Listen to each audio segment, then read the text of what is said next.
સુરતમાં કરોડની ચોરીની ઘટના ઉમરા વિસ્તારમાં બની. કરોડોની ઘરફોડ ચોરીની ઘટના. ટર્નિંગ પોઈન્ટ પાસે આવેલ ઓર્નામેન્ટલ જ્વેલર્સ નામની દુકાનમાં ઘરફોડ.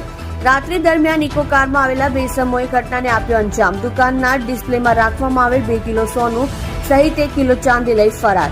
દુકાનનું આખું શટર ઊંચું કરી કરોડોની ઘરફોડ ચોરીની ઘટનાને આપ્યો અંજામ. ઉમરા પોલીસ સહિત સુરત ક્રાઇમ બ્રાન્ચની ટીમ ઘટના સ્થળે. સીસીટીવી ફૂટેજમાં સમગ્ર ઘટના કેદ. જો કે તસ્કરો ડીવીઆર પણ લઈ થયા ફરાર. પોલીસે વધુ તપાસ હાથ ધરી. કોઈ જાનભેદુ હોવાની શંકા.